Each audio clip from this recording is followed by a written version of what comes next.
ngaho andi hantu reforme iteza kuba ni mu butungane. Il doit y avoir de la réforme profonde mu kintu cyitwa la justice kugira ngo abantu bagire confiance. Narumvise ko bategura état généraux kugira ngo basubire navyo vyofasha. Ikigira gatatu n'abapoliticiens. Twebwe abarundi tugomba kumenya yuko abantu bari imbere zacu. Kutora umuntu avuye mu busa adashobora gutunganya urugo rwiwe mugabo gacumubwira ngo aze gutunganya igihugu bugiye ibintu byose bipfira ngaho burya umuntu akaza adashobora kwandika izina ryiwe ngo agiye gutwara abandi atazi adashobora kwitwara wenyene mu mbabare ndabivuge gutyo oya burya byose bipfiraho.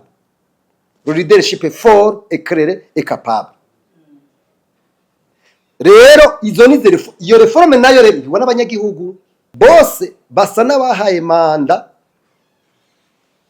OFMI. Ibibazo rero byose biriho muri ivyo gituma bitaba n'ikibazo cya governance na transparence. Biva kuki wa mwina wa muntu yanda ndende y'abantu bamwe bafise inguvu. Ivyo bintu rero ni kibazo gikomeye. Ico kibazo je nibaza ko ndacishuye ndaciye gute. Jewe mbona ijya solution jewe nabagenda ndagenda ku isi kweri. Nta mwaka uhera nagiye muri Etazini, Iburaya, Canada, Aziya he ngoma ngenda. Nagenda babwire ko ataramwe ku isi bijya bintu je ndabibona. Abantu banigana nuko bonka amafaranga kugira ngo bagure igitoro. Ugaza kunigana ningene ukiroba. Umwaka mu myaka 3. Jewe igihugu turimo afite sinzi ibintu turimo. Jesi numva ibintu turimo ko ye. Franchement ibintu turimo uwo hamagara kireko niwe nabonye azi kuyobikina neza. Nukuri Jesi mbona ibintu turimo tuvugisha ukuri.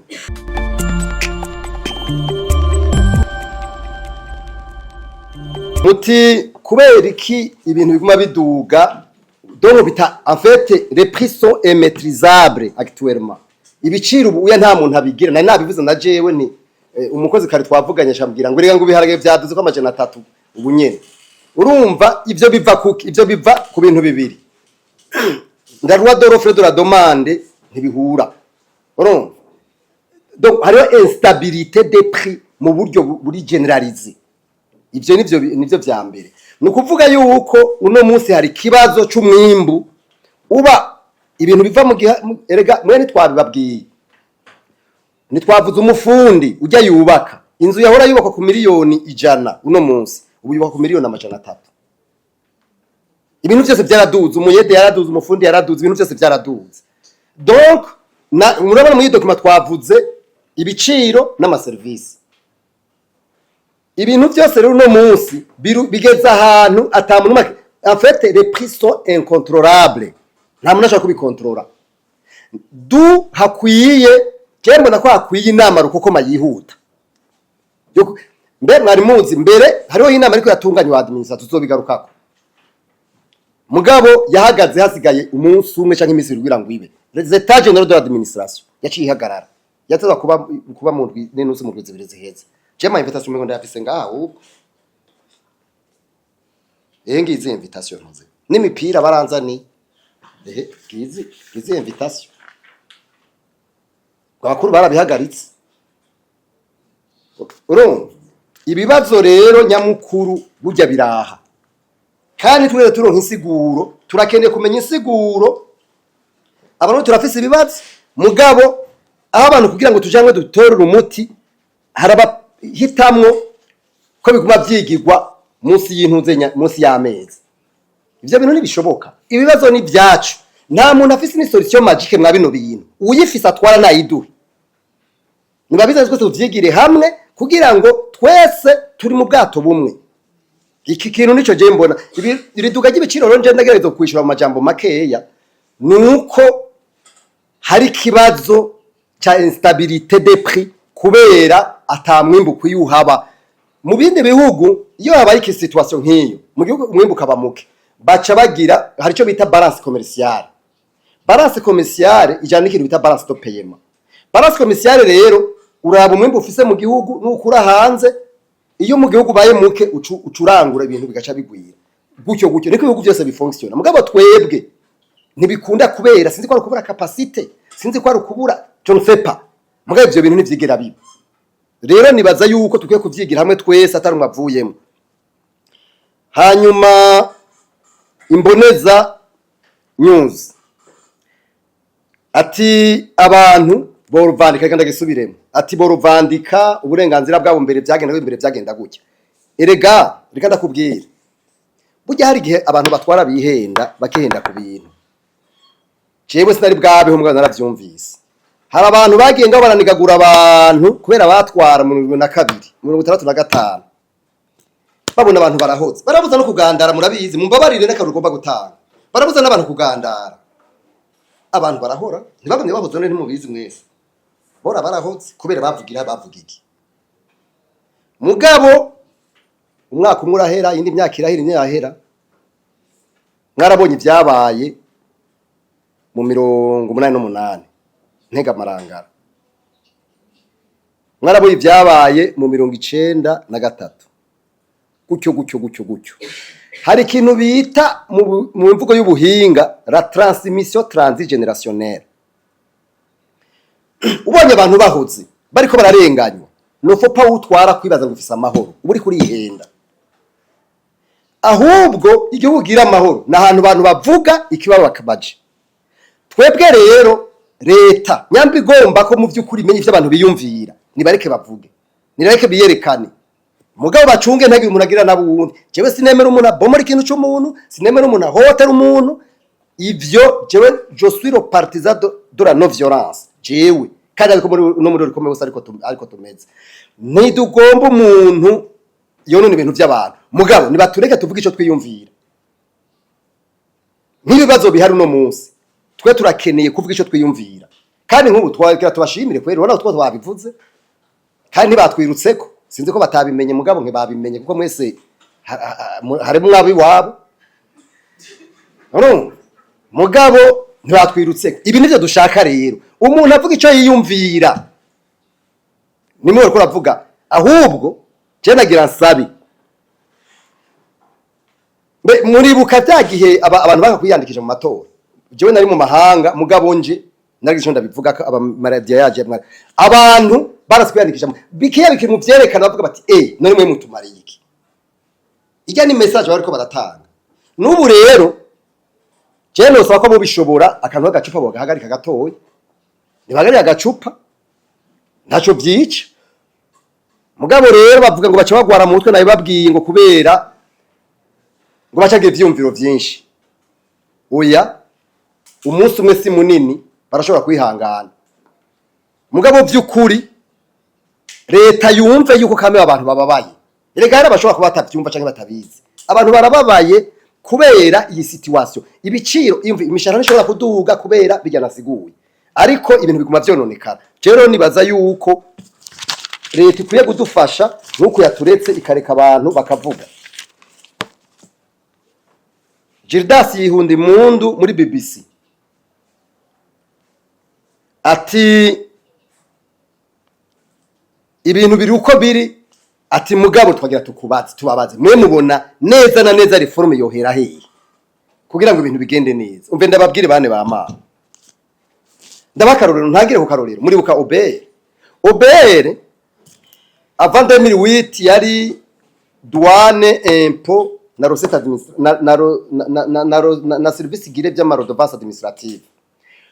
Muri baca bagira recrutement international bafashijwe n'ishirahamwe ryitwa Trademark East Africa. Hanyuma bagize iyo recrutement baca barokita umuzungu w'umu Ireland yitwa Kiran Hormes. Ico gihe Obere yegeranya amamiliyaridi amajana 3 niyo begeranya mu mwaka umwe. Ntuze yamaze kugira ama reforme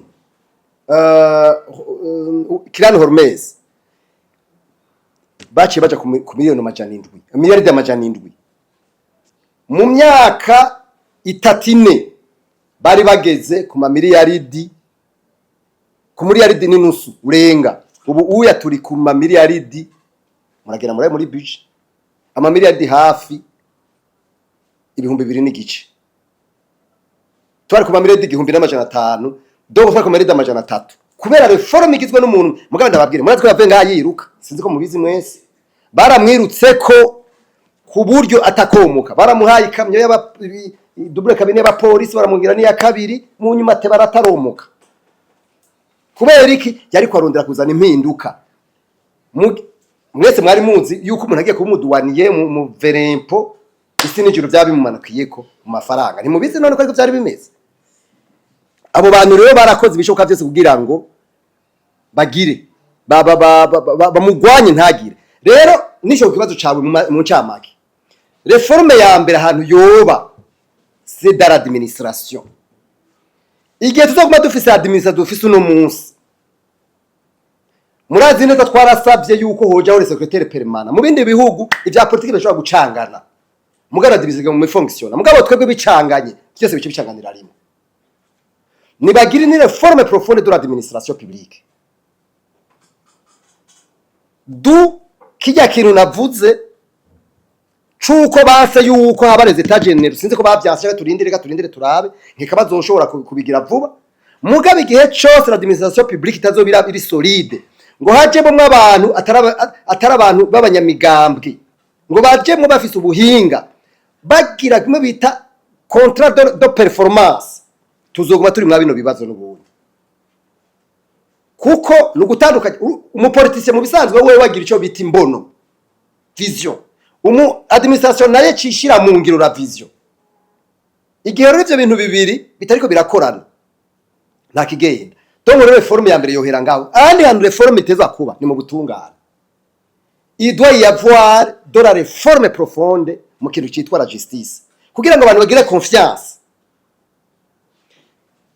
narumvise ko twategura les états généraux kugira ngo basubire navyo vyofasha ikigira gatatu n'abapoliticiens twebwe abarundi tugomba kumenya yuko abantu bari imbere zacu kutora umuntu avuye mu busa adashobora gutunganya urugo rwiwe mugabo gacu kugira ngo aze gutunganya igihugu bugiye ibintu byose bipfira ngaho burya umuntu akaza adashobora kwandika izina ryiwe bagiye gutwara abandi atazi adashobora kwitwara wenyene mu mbabare ndabivuge gutyo oya burya byose bipfiraho le leadership est fort éclairé et capable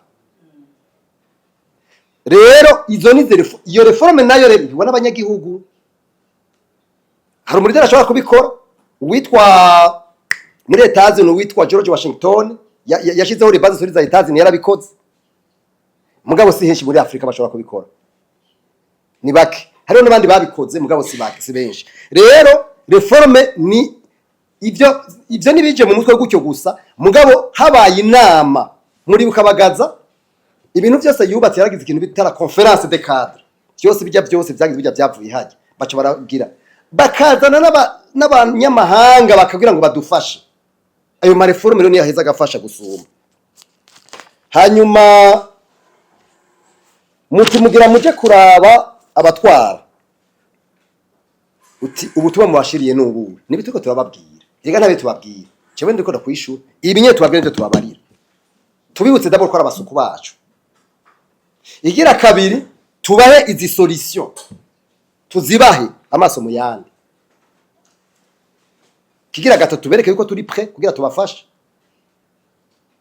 ejo twari kumwe n'umushikiranganje w'imigendano y'ubundi nandi makungu mbwa dans un autre cadre nukuri twe twara mubwiye bitari bike nawe twipfuza rero yuko twese twumva ko atarumwe adashobora guterera muti urikome maze igihe kirekire ikora none kumengo impact y'ibintu mukora ntibiboneka reka ndababwira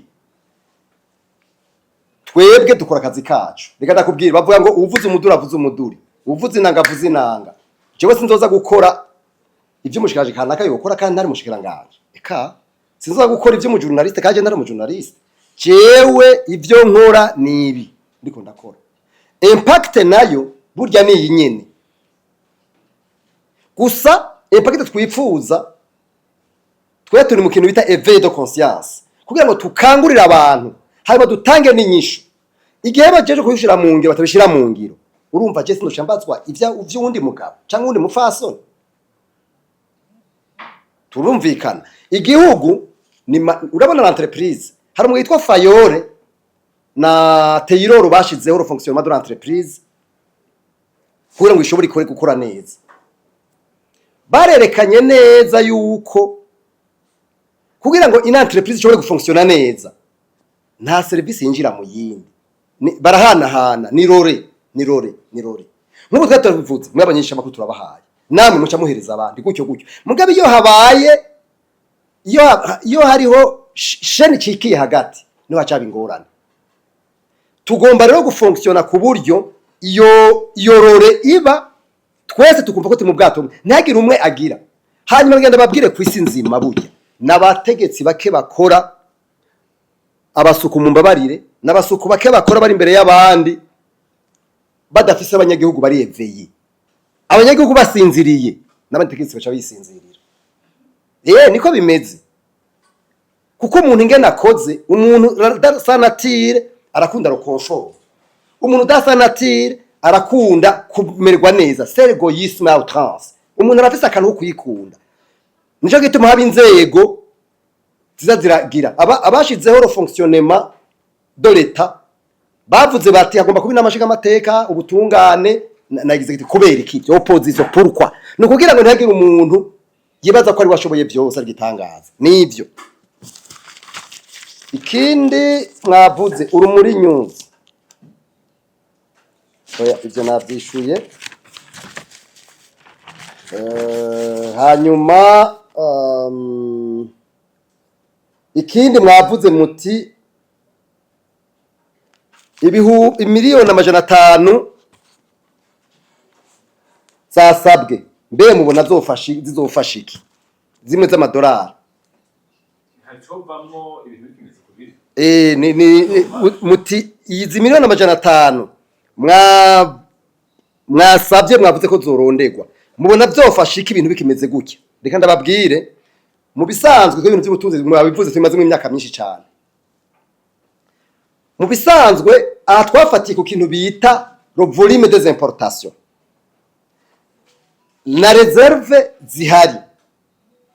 Aya mafaranga abonetse no kuvuga yuko tuca tugira tuca tugira stock y'ibitoro y'amezi 3. Ico ni cyambere. Kigira kabiri ama importation sensible dufate ifumbire n'ibindi bijya medicament imiti bica biboneka tuca tugira stock mugabo kugira ngo ivyo bikunde nuko bajya abantu b'umwina b'abantu bari muri leta badandaza babanza gukinjura hanyuma bigakogwa n'abantu atanyurwa bifisemo.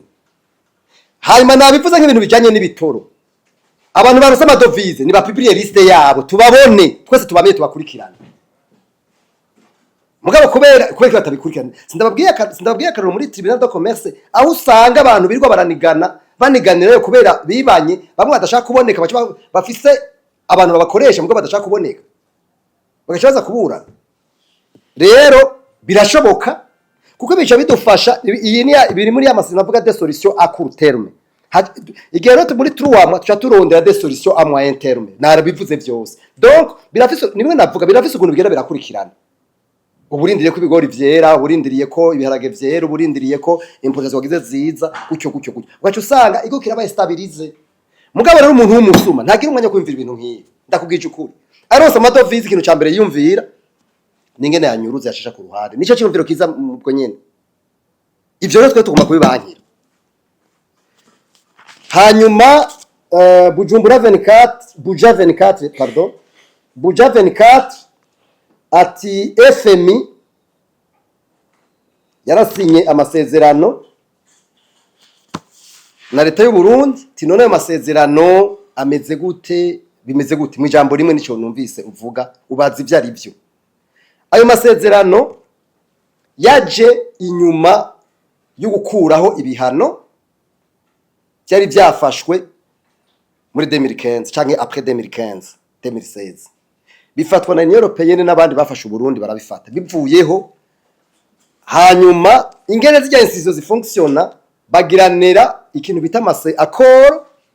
Iyo accord rero ikaba ari accord iherekezwa n'ibintu bita ama réforme économique budgétaire et financière. Izo reforme rero leta nizemera, leta itazemeye ibintu bisha bihagarara. Kandi ugene ba fonctionner c'est pas seulement au Burundi, ni mwisi yose. Niko izo amezi ya fonction. Burundi rero basinyaniye amasezerano mengo y'amezi 38 3 ans.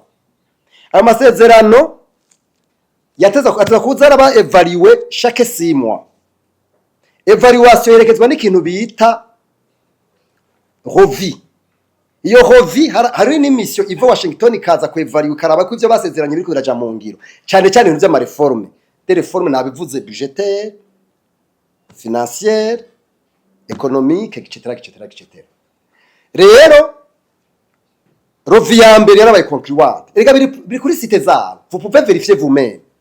Iyo revi rero ibaye concluante icerekezwa n'amadolari miliyoni 60. Iyo ibaye concluante. Ubu rero jewe makuru mfise hoba hariho zibiri canke zitatu vyanse ko ziba concluante. Kuko chaque 6 mois rapport itegezwa kubwira. Umengo bari basinyiraniye hafi miliyoni 260 siba mu wara carbone. Mwayo rero hoba jodi au conditionnel hamaze kuba débloquer tranche imwe kubera revi imwe ariyo baye concluante. Kandi revi baye concluante biri simple, il suffit seulement d'aller sur le site DFMI uco bibona. Mugende murabe revi yari ya mbere yabaye concluante. Revi ya kabiri yateza kuciba concluante après 6 mois 7 mois. Umuce muraba muzosanga nabivuze encore une fois conditionnel izo zondi zose nimira ba concluante. Iyo rero kibazo kica kibaho iyo zitabaye concluante n'abandi babayere bose nta rumasubira kugira. Kuko bose basa nabahaye manda OFMI. Ibibazo rero byose biriho muri ivyo gituma bitaba n'ikibazo ca governance na transparence. Biva kuki wa mwina wa muntu yanda ndende y'abantu bamwe bafise inguvu. Ivyo bintu rero n'ikibazo gikomeye. Ico kibazo je nibaza ko ndacishuye neka ndaciye gute. Muti Shima FM. Shima FM muti leta yarafashe ingingo yo gushira ubuhinga bushasha kugira ngo tugire nagenda babwire. Burya buhinga mu bisanzwe jewe ndababwira ikintu nabuboye mu humanaliste. Burya bwaje kutubwira muti mwebwe rero ni mwihangane mwifate musangire duke mufise nta bitoro mwimirije kuronka. Jewe niyo interpretation nabonye muri bijya bintu. Muravyumva? Jewe mbona ijya solution jewe nababwira ndagenda kwisi kweri. Nta mwaka uhera nagiye muri Etats-Unis, Iburaya, Canada, Aziya ngoma ngenda. Nagenda babwire ko ataramwe kwisi bijya bintu je ndabibona. Abantu banigana nuko bonka amafaranga kugira ngo bagure igitoro. Ugaza kunigana ningene ukiroba. Umwaka mu myaka 3. Je gihugu turimo afite sinzi ibintu turimo. Je sinumva ibintu turimo ko ye. Franchement ibintu turimo uwo hamagara kireko niwe nabonye azi kuyobikina neza. Nukuri je simoni ibintu turimo tuvugisha ukuri. Ijyantuze rero irafasha nivyo kuri bikiya dufise. Mugabo ijya nteje gutora umuti bibazo dufise. None henda bakarurero urashobora kuyigira urabona baguha makota bayiguhaye iyo kota irashobora gutarakironga. Nivyo bishika kenshi. None wumva umuti wa yego nivyo hari abantu yabujije kwera abapolisi. Urazi ko nabone baza baratora ko duke kwijiza amamodoka. Ivyo byarahavuye unibaza ko batasubira kuboneka. Mugabo nejo je narabonye impande yaho dukorera. Nabonye binjiza baca ku ruhande. Nyarucariwe ntanukira. Ikakwere. Uzobona binjiza abakuru binjiza hariya bagira gutya. Navyo ntibyagize. Ntibyahavuye. Rero umuti no kugwiza umwimbu no gutunganya ibintu neza governance transparent. Niwo muti wonyene. Ivyo bindi byose je ndafata ko ari ninde mu mbabarira. Mugabo bavyumviye ntibagize nabi kuko muri sope bavyumviriye sibo bafata ingingo zuko ibitoro biboneka cyangwa bitaboneka. Oya. Nico jewe nibaza. Hama je nibaza ko mpejeje kwere. Ndahejeje.